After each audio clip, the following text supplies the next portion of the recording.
नमस्कार, आप देख रहे हैं LR भारत। मैं हूं आपके साथ सनी कुमार। हमेशा चर्चाओं में बने रहने वाले जाप सुप्रीमो पप्पू यादव ने आज एक बार फिर से प्रेस कॉन्फ्रेंस किया है और सरकार को घेरते हुए नजर आ रहे हैं। बता दें कि चाहे केंद्र सरकार हो या फिर राज्य सरकार हो, दोनों सरकारों को घेरते हुए पप्पू यादव नजर आ रहे हैं। क्या कुछ मुद्दा है पप्पू यादव का, क्यों सरकार को घेर रहे हैं? इन तमाम बातों को जानने के लिए, उन मुद्दों को जानने के लिए आप देखिए इस वीडियो को। मेरे पास ये निकट भविष्य में जो टेंडर हुआ है Bihar urban industry development corporation, Nitish Kumar ji से बिहार की जनता जानना चाहती है कि वो संप हाउस को डराने गए थे कि पदाधिकारी भैया प्लीज थोड़ा सा शांत। संप हाउस को नीतीश कुमार जी आप 96 दिनों के बाद डराने गए थे। आपको डराना चाहिए पदाधिकारी को जिसने पूरे घोटाले किए हैं और मात्र 15 दिन पहले ये टेंडर हुआ है। ये क्यों टेंडर हुआ?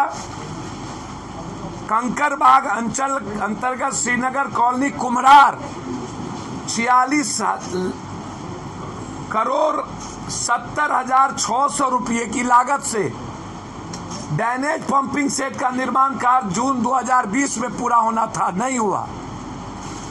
17 संप हाउस का टेंडर हुआ, आज तक वो 17 संप हाउस पटना की धरती पर नहीं आया।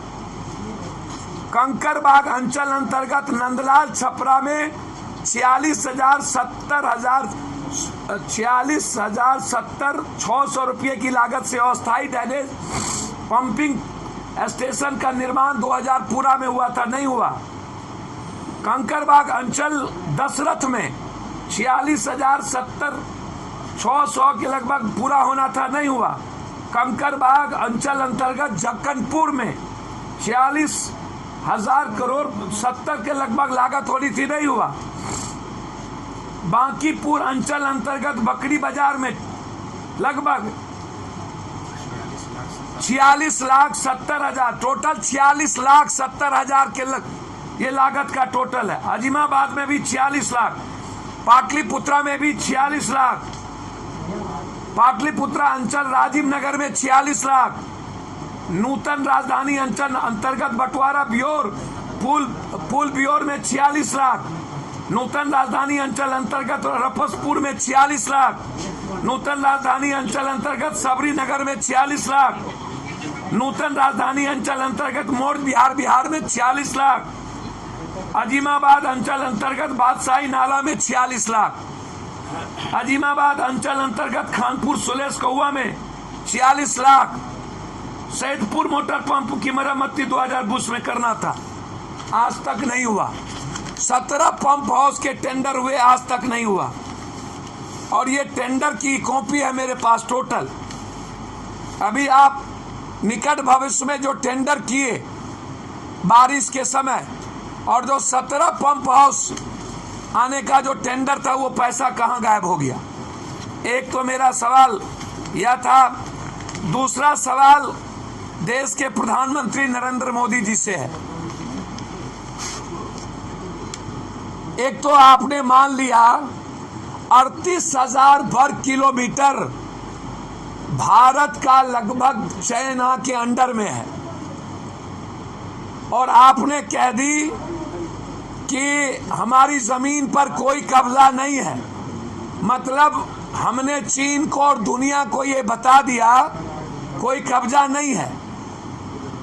तो सबसे पहला सवाल प्रधानमंत्री जी से है कि बीसीसीआई जिसके अध्यक्ष हेमंत अमित शाह जी के लड़के और अनुराग ठाकुर का परिवार और बीजेपी के लोग पूरे के पूरे बीसीसीआई में है, जिसका विपो सारा का सारा एडवर्टाइजमेंट चाइनीज का बीसीसीआई के अंडर में है। दूसरा, अमिताभ बच्चन जी के केबीसी का पूरा एडवर्टाइजमेंट। क्या प्रधानमंत्री जी आपकी आईटी सेल सोशल मीडिया पर सिर्फ फेक काम करेगी या भारत के साथ लगभग 200 कंपनियों के साथ जो शेयर है 90% लगभग आपका पूरा का पूरा जितने भी बिजली दवाई है वह टोटल भारत सरकार को 90% चाइनीज कंपनियों के द्वारा आती है। आपके बयान से एक सबूत के तौर पर पेश किया गया चीन के सरकार के द्वारा, और पूरी सोशल साइट पर यह वायरल है चाइनीज में और जापान अन्य जगहों पर कि मोदी जी ने मान लिया मेरे पास।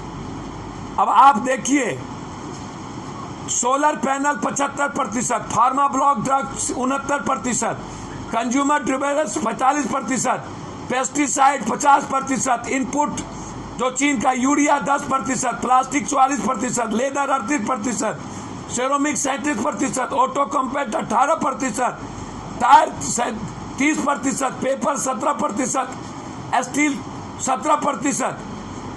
मतलब डायमंड भारत का जो चीन के साथ निर्यात है, diamond 36%, petrochemical 34%, cotton yarn 27%, sea food 22%, aluminium 1%, readymade garment. अब आप हमको बताएं, ये देश के करीब 90% खिलौना बाजार चीन का मार्केटिंग है, साइकिल बाजार में 50%, 80% मेडिकल उपकरण में चाइनीज के टोटल उपकरण है, 90% जीवन रक्षक दवाई चीन से आता है, 95.54% $54 अरब 2019 में व्यापार हुआ था और 18.84 अरब डॉलर भारत ने निर्यात किया था। इस पूरे कारोबार में भारत को कुल 58 अरब डॉलर का घाटा हुआ। 58 अरब डॉलर। क्या क्यों चुप है?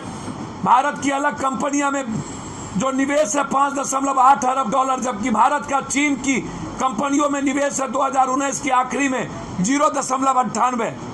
क्या भारत सरकार एडवर्टाइजमेंट कंपनी को बैन करेगी बीसीसीआई पर? यदि और जो हीरो, वीवो, बीपो और बीसीसीआई, जिसको 8 दिन का मैं अल्टीमेटम देता हूं, मैं बीसीसीआई के खिलाफ कि एक इनकी मिली भगत है, इसके खिलाफ मैं सुप्रीम कोर्ट जाऊंगा। 8 दिनों के अंदर बीसीसीआई ने एडवर्टाइजमेंट नहीं रोका तो 8 दिनों के अंदर किसी भी परिस्थितियों में सुप्रीम कोर्ट का दरवाजा खटखटाएंगे। भारत में चाइनीज सामान, सिर्फ बिहार के मुख्यमंत्री कल बयान दिए, फिर बाजार में चाइनीज सामान क्यों चल रहा है? क्यों आपने चाइनीज सामान पर बैन के लिए आपने घोषणा नहीं किया? तो आपने देखा जाप सुप्रीमो पप्पू यादव प्रधानमंत्री मोदी को सबसे पहले घेरते हुए नजर आ रहे हैं और कह रहे हैं कि जब प्रधानमंत्री मोदी ने कहा है कि हमारे 1 इंच ज़मीन पर भी चाइना का कब्जा नहीं है, तो प्रधानमंत्री मोदी ने पहले कैसे कहा था कि 38,000 वर्ग किलोमीटर ज़मीन पर चाइना का कब्जा है, भारतीय ज़मीन पर कब्जा है। साथ ही साथ आईपीएल जो कि 2015 से वीवो के साथ मिलकर काम कर रहा है और वीवो ने यह भी साफ कर दिया कि वीवो से किसी भी तरह का नुकसान आईपीएल को नहीं है। ऐसे में जो वीवो के साथ काम कर रहा है आईपीएल, वो लगातार काम करेगा। साथ ही साथ केबीसी भी वीवो और ओप्पो के साथ मिलकर काम कर रहा है, उसको भी तत्काल बैन करने की गुजारिश की है सरकार से। साथ ही साथ 8 दिन का समय दिया और कहा है कि 8 दिन में अगर सरकार इन तमाम कंपनियों के प्रचार को बैन नहीं करती है तो पप्पू यादव जाएंगे सुप्रीम कोर्ट में और केस करेंगे इन तमाम मुद्दों को लेकर। साथ ही साथ मुख्यमंत्री को भी घेरते हुए नजर आए हैं और कहा है कि जब पिछले साल पानी भरा था तो ऐसे में 17 सम्प हाउस को बनाने का टेंडर निकाला गया था सरकार के द्वारा, जिसमें से अभी तक एक भी सम्प हाउस बनकर तैयार नहीं हुआ है। यानी कि जो तमाम 17 सम्प हाउस बनाने के योजना को लेकर पप्पू यादव सवाल कर रहे हैं, यानी कि सरकार को पूरी तरह से घेरते हुए नजर आ रहे हैं पप्पू यादव। यानी कि अब फिर से एक्टिव हो चुके हैं चुनाव। इसी साल बिहार में विधानसभा चुनाव भी हो गया, ऐसे में पप्पू यादव का इस तरीके से एक्टिव होना भी लाजमी है। ऐसी खबरों में बने रहने के लिए मेरे चैनल को लाइक, सब्सक्राइब और शेयर करना ना भूलें और बेल आइकन जरूर दबाएं। धन्यवाद।